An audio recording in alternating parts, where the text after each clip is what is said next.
कुछ कहना चाहिए? हाइड्रो पावर बढ़ जाएगी, लेकिन मेरा कहना यह है कि वक्त के साथ जैसे गर्मियों का सीजन शुरू होगा, ज्यादा गर्मी होगी तो डिमांड भी बढ़ जाएगी, तो गैप ये बढ़ता जाएगा, इस गैप के कम होने का इम्कान नहीं है। एक बात तो ये होगी।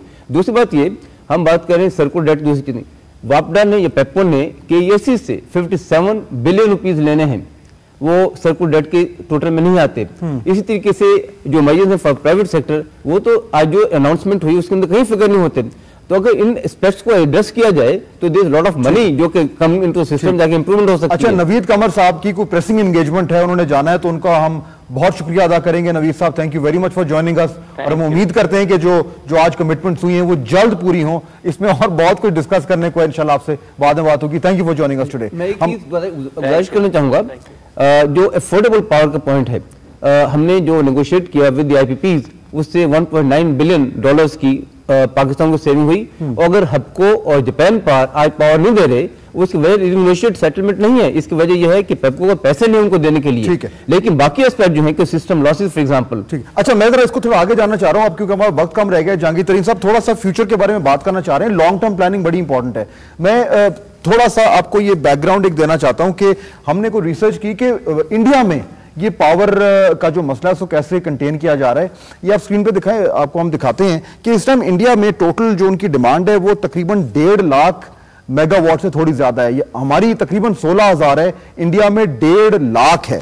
उसमें जो ये एनर्जी मिक्स है, ये कहां से एनर्जी आ रही है, ये आप नोट करें कि जो उनकी टोटल थर्मल रिक्वायरमेंट्स हैं उसमें से कोयला जो है 52% सिर्फ कोयले से ले रहे हैं, बिकॉज ये सस्ता है।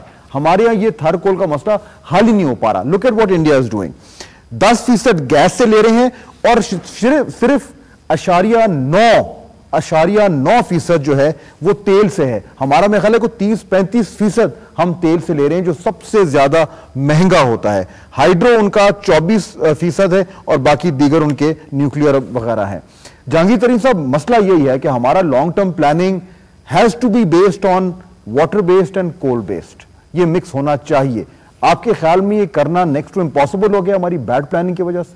जी, नेक्स्ट टू इम्पॉसिबल नहीं है, अभी भी ये किया जा सकता है। मैं आपको एक प्रोजेक्ट के बारे में बताता हूँ जिसका टैरिफ अभी नेपरा ने दिया 7 सेंट का, AES का कोस्टल बेस्ड कोयले का प्रोजेक्ट है, 1200 मेगावाट का, 1200 मेगावाट का। अब हमें इसको हंगामी बुनियादों पे इस कंपनी के साथ मिलके इसको इम्प्लीमेंट कराना चाहिए, और जो हम उसको फैसिलिटेट कर सकते हैं करें। इसी तरह का हम एक और कोस्टल बेस अगर हम कर दें 1200 मेगावाट का, तो 3 साल या 3 से 4 साल में ये प्रोजेक्ट आपके लग सकते हैं। 7 सेंट का मतलब है 6 रुपए पर यूनिट बिजली। इसी तरह जो आपके हाइडल प्रोजेक्ट्स हैं उनको भी फास्ट ट्रैक किया जा सकता है। तरबेला में एक एक्स्ट्रा यूनिट लगाने का मंसूबा है, उसको फौरी तौर पर लगाया जा सकता है। जरूर हो सकता है, मगर इसका बुनियादी प्रॉब्लम है सर्कुलर डेट। तो आज अगर सर्कुलर डेट नहीं पे हो रहा तो जो नए प्रोजेक्ट्स हैं उनको फाइनेंसिंग नहीं मिलेगी, क्योंकि फाइनेंसिंग वाले बैंक कहते हैं कि आपने तो प्रोजेक्ट लगा दिया, अगर आपको वापदा पे नहीं करेगी, पेप्को पे नहीं करेगी, तो आप हमारा लोन वापस कैसे करेंगे? तो इस वक्त प्राइवेट सेक्टर के लिए finance availability for new project is almost zero. और ये 116 बिलियन रुपए दे रहे हैं, लेकिन ये कटौती कहीं से तो करेंगे, कह रहे थे नवीद कमर साहब, पता नहीं कहां से काटेंगे। डेवलपमेंट बजट कटेगा, क्या कटेगा? आप ये सोचें कितना बड़ा अलमिया है कि ये आखिर 116 अरब रुपए कहीं से कटेंगे। किसी कहां से कटेंगे? डेवलपमेंट प्रोजेक्ट बाकी सारे बैठ जाएंगे।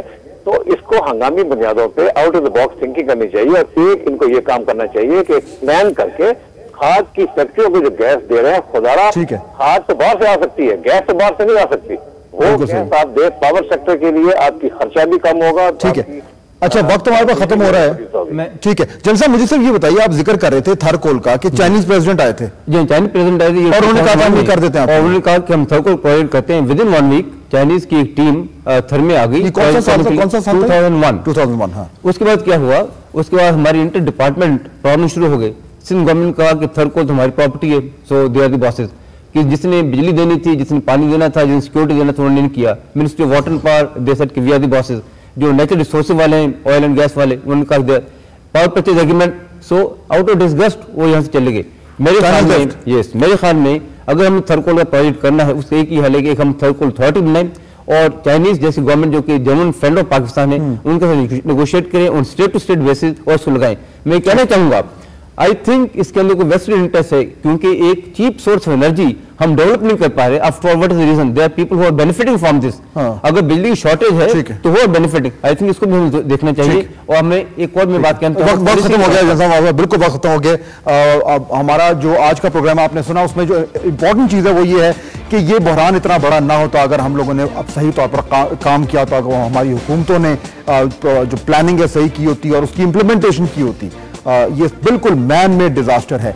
अब भी वक्त है कि प्रायोरिटीज को सेट करें और लॉन्ग टर्म प्लानिंग करें और खुदारा जो प्लान किया है उसको इंप्लीमेंट करें। दिस इज इनकॉम्पिटेंस, मिसमैनेजमेंट और करप्शन। फहद हसन को इजाजत दीजिए। अल्लाह हाफ़िज़।